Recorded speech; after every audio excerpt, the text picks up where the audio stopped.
Hey everyone, welcome to Broadband Deployment News. So the FCC has issued a report and order that will up the amount of ACP or Affordable Connectivity Program payments to $75 in high-cost areas, which will significantly impact how many people can get ACP.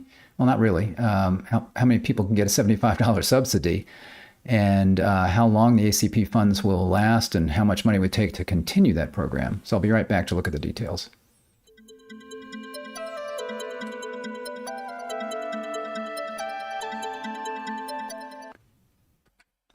Thanks for joining me. Rick Husey here with Broadband Deployment News. So you see here, FCC acts to provide subsidy for consumers in certain high-cost areas.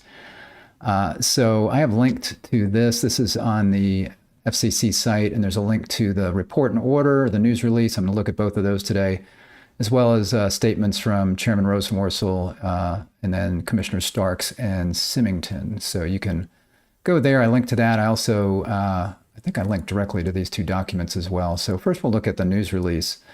But again, you can get these documents right there in that page I just was pointing you to. So you see here, FCC adopts order to provide up to $75 monthly subsidy for consumers living in qualifying high-cost areas through the Affordable Connectivity Program.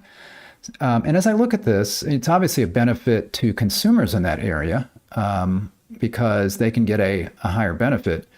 But this is really, the way I look at it, meant to help the internet service provider, because a consumer could be living in one of these high-cost areas and in a normal area. And normal areas, they get $30, and a high-cost area, they get $75. That high-cost area may have no impact on whether they can afford the service or not.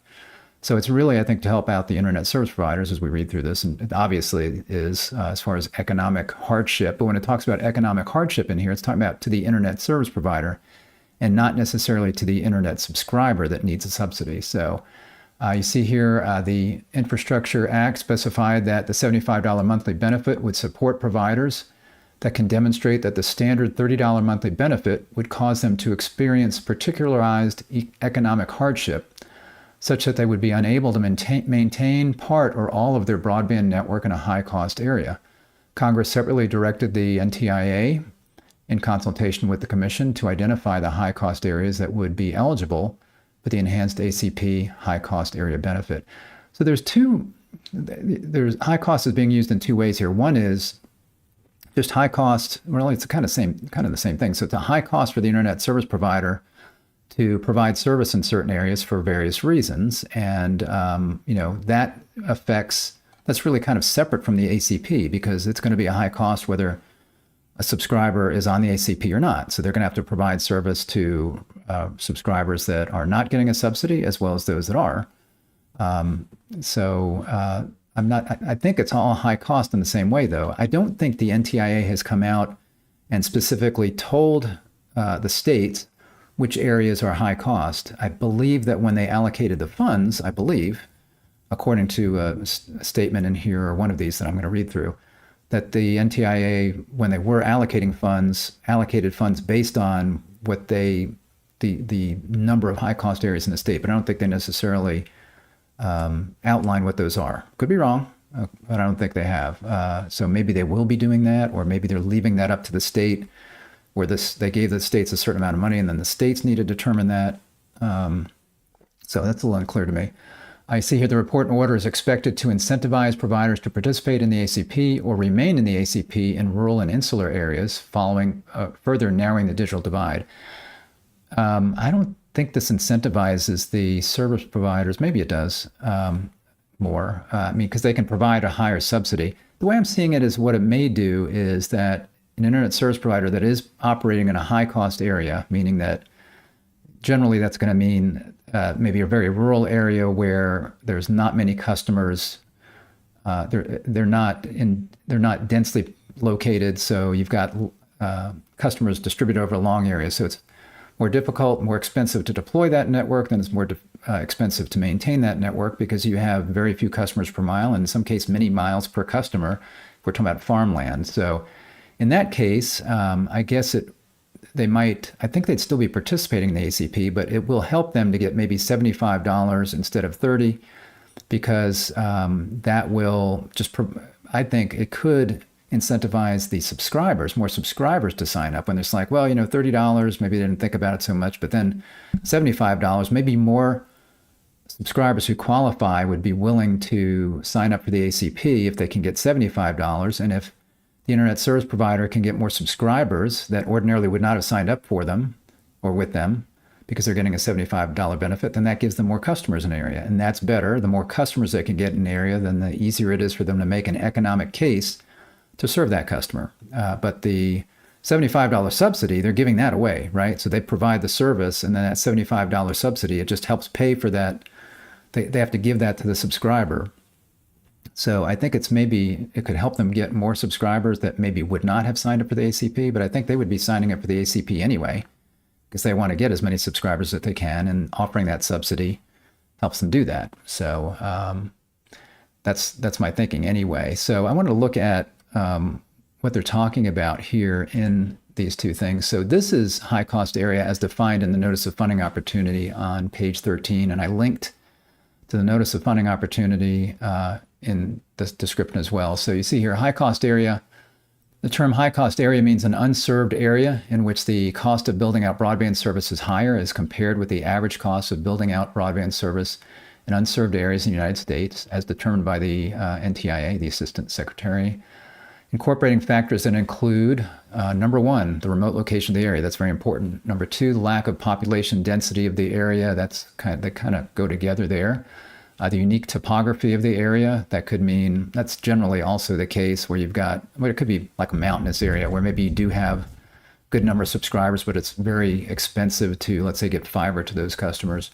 High rate of poverty in the area. That can sometimes be in urban areas, but it also can be in rural areas. So it could be in an urban, densely packed area, but if there's a high poverty area and fewer people can afford broadband, then that does allow the service provider to go in there and make a case for providing service. And that's where it might make more of a difference. So if you've got a urban area where a lot of people can't afford internet and they're not necessarily signing up for the ACP, and then if they see that can get a $75 subsidy, maybe more folks in that area will sign up, and that's going to be more densely populated, and it will make a bigger difference if the internet service provider can get more of those customers, maybe low-income, high-density areas compared to low-income rural areas. Again, I'm just speculating here.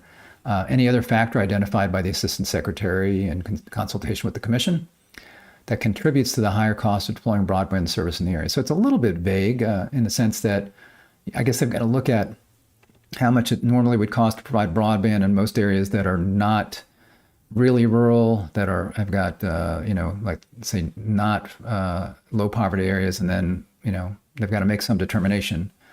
Again, I don't know if that's up to the state at this point. For purposes of defining high cost areas, the term unserved area means an area in which not less than 80% of the broadband service locations are unserved locations. Then here, NTIA will release further information regarding the identification of high-cost areas for purposes of BEAD funding allocations at a later date. Now, they've made the BEAD allocations, and as I mentioned, I believe it says in something I'm going to read here that those allocations included money for high costs, but I don't think it necessarily included specifics on defining that or where those areas are. Then also here, we've got from the IIJA, why is that not flipping over? Oh, there we go.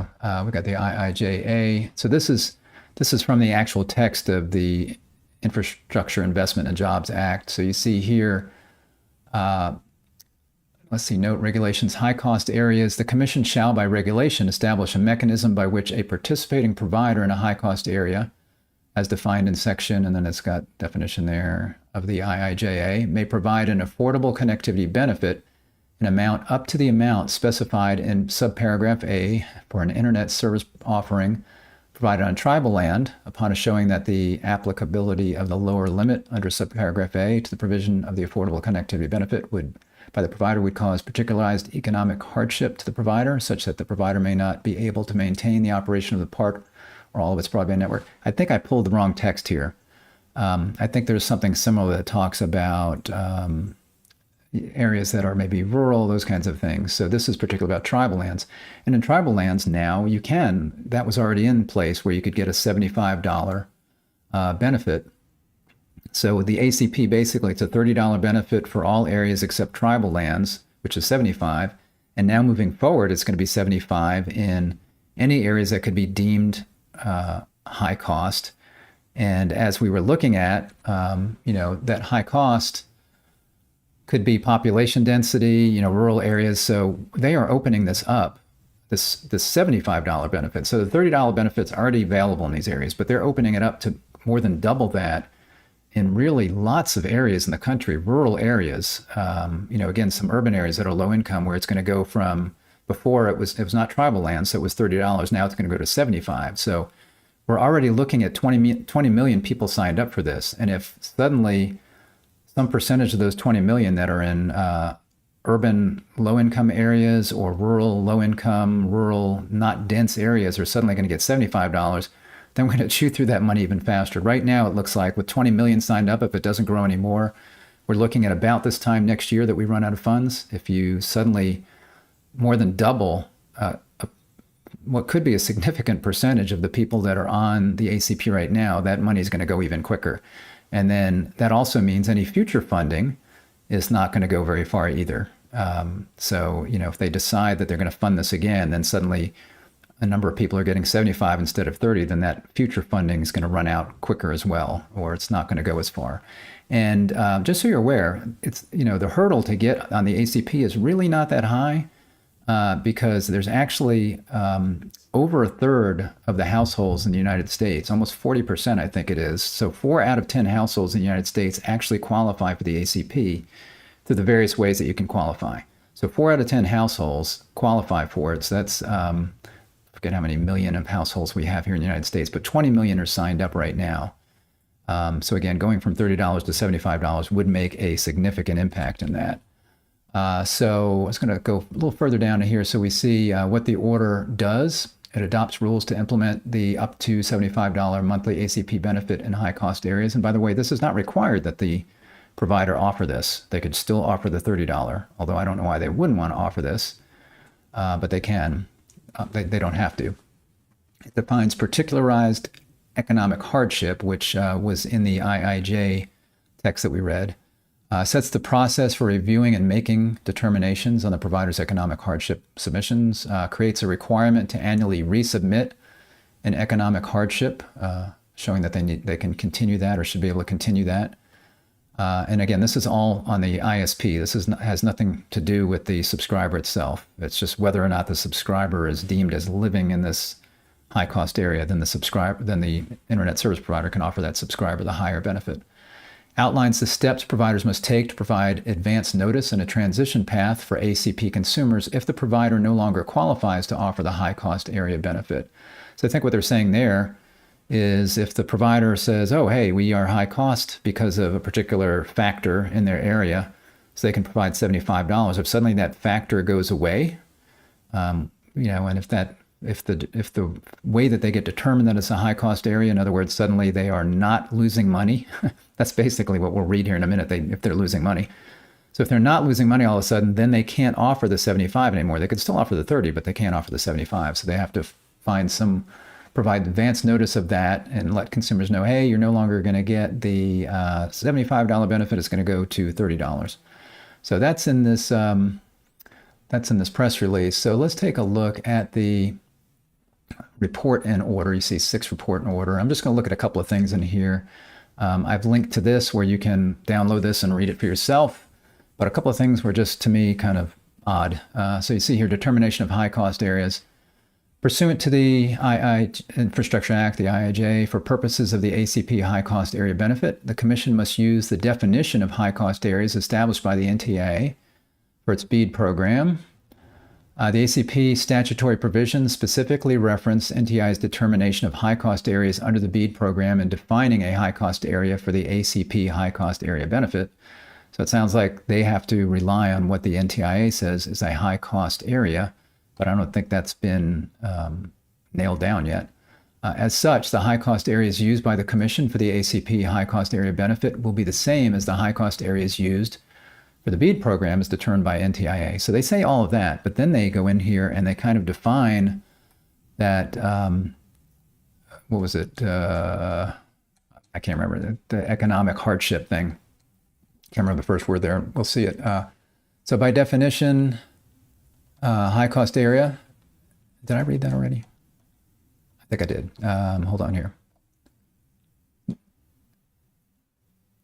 No, here it is. Okay, so by definition, a high cost area as determined by NTIA in consultation with the Commission means an unserved area in which the cost of building out broadband service is higher as compared with the average cost of building out broadband service in unserved areas in the U.S. So we already read that from, I think, the NOFO.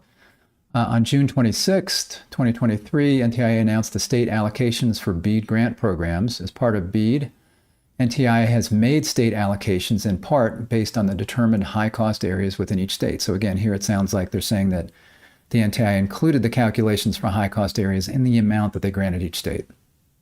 Pursuant to the Infrastructure Act, we therefore make the ACP high-cost area benefits available in those high-cost areas identified by NTIA consistent with the Infrastructure Act's definition of high-cost areas and subject to the provider's demonstration of a particularized economic hardship as described in further detail below. So it sounds like there's two things here. So again, I don't know if the NTIA has specifically told states, okay, here are these particular geographic areas are what we've identified as high cost, or if they've just said, okay, here's your money, and some of this is going towards what we think are probably the number of high cost areas you have in your state, and from there you have to take it.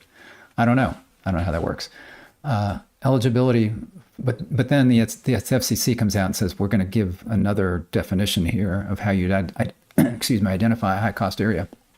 So eligibility for a high cost area benefit. We next address the requirements for participating providers seeking to offer a high cost area benefit to eligible households located in designated high cost areas served by the provider. Specifically, we define particularized economic hardship. So maybe if there's a high cost area, that's one thing, but for the internet service provider to be able to offer this higher $75 subsidy, they have to demonstrate further why this is a hardship. Maybe that's what they're saying here. So there'll be high cost areas, but then they have to go through this extra step or jump over this other thing here in order to get that. So that is saying particularized economic hardship.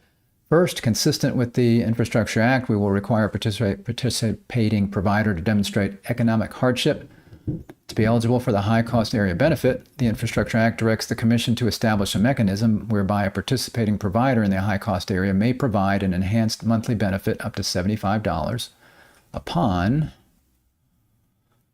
a showing that the applicability of the lower $30 limit would cause particularized economic hardship to the provider such that the provider may not be able to maintain the operation of part or all of its broadband network.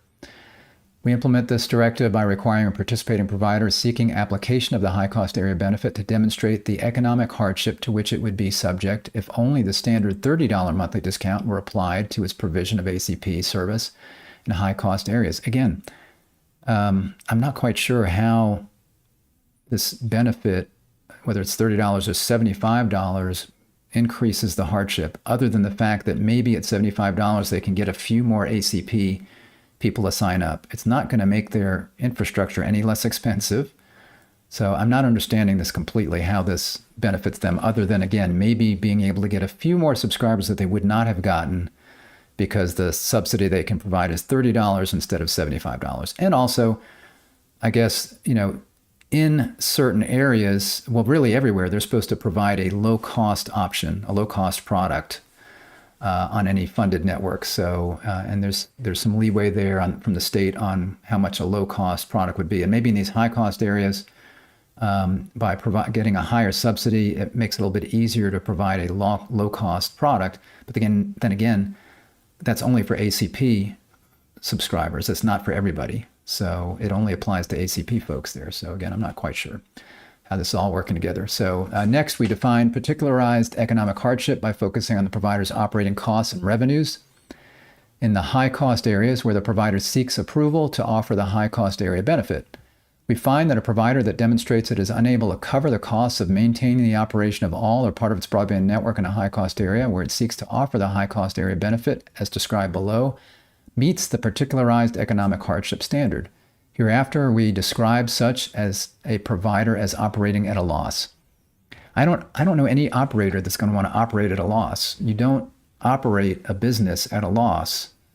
It doesn't make any sense. So, the way I see a business, maybe it's because not a lot of people in government have actually ever been in business, but the way you operate a business is to make a profit, unless you're a not-for-profit. And even then, you need money to cover your costs and expenses. It's just that you don't have a little extra for the owners or the shareholders, that kind of thing. So a for-profit business has to operate at a profit. And in a situation where you're in a high-cost area, what you have to do is you have to charge more for the service.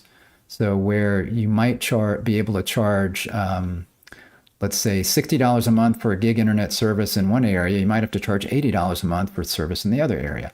And yes, having a higher subsidy for those people that are actually on ACP can help them, the subscriber, be able to get that product at a lower price. But it doesn't really help the internet service provider, again, other than maybe getting a few more customers through the ACP. So I don't see why an internet service provider would operate at a loss. They would, in certain areas, have to, unless there's something in the BEAD program I can't recall, where they have to provide everybody the same exact price. If they do that, that's going to raise the price everywhere. Because, again, no business operates at a loss. You can't make any more money by selling something at a loss. You can't make it up in volume, as they say. You can't make it up in volume if you're selling a bunch of stuff under your cost.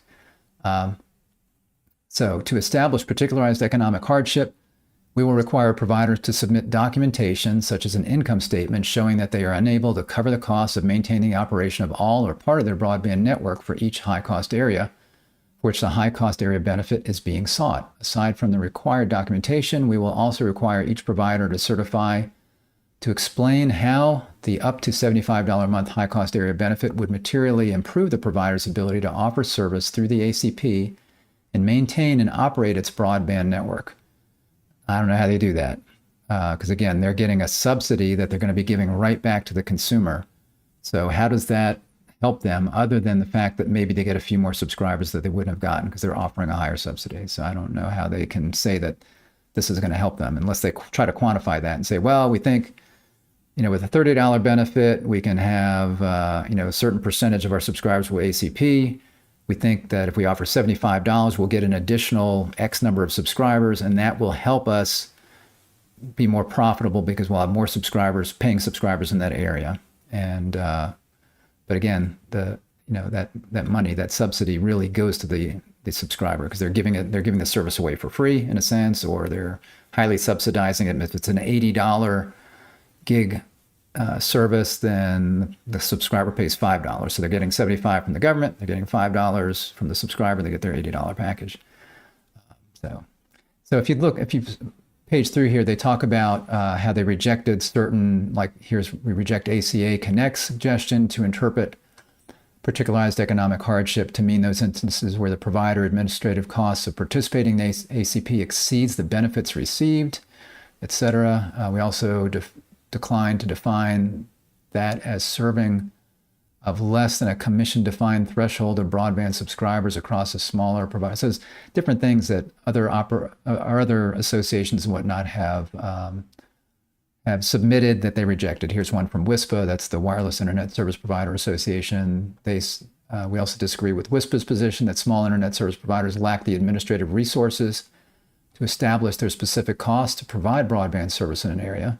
So WISPA was saying, hey, you're trying to make these guys figure out stuff. They don't have the resources to do that. And again, I don't know how you do that if you're factoring in something like the ACP, because again, the ACP is just those people that are going to qualify. Again, it's 40%, 4 out of 10 households in the United States can get this. But, trying to make all of this work with what your actual costs are to deliver service to somebody is two totally different things. The fact that you can offer a subsidy to somebody versus how much it's going to cost you to offer service in an area, to me, they're not really related, so to speak. So I'm struggling with this. I don't fully understand it. But again, I linked to this and several other things in the description there. For example, I linked to here where you can look at the IIJA text if you want to do that. Just click on this related documents, and you can, this is the NOFO. Related documents, you can click and download the NOFO there. And then the IIJA, I link to this page where you can read all of the text, lots and lots of text. You can also download it, I think, as a PDF somewhere, but all the text is on this page. Just endless scrolling to go through all of this stuff. And may the force be with you as you try to figure out, if you're reading this thing, figuring out where all the letters and the numbers go.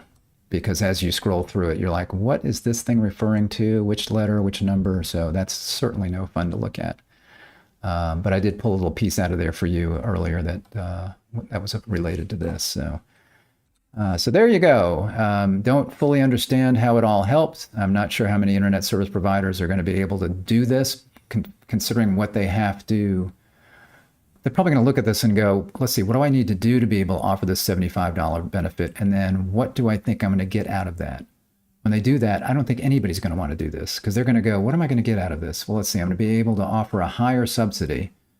What does that mean? Well, I might get a few more customers, but then I got to go through all of these hoops, through all these hoops in order to be able to do that. I don't know how many people are actually going to do that. How many internet service providers?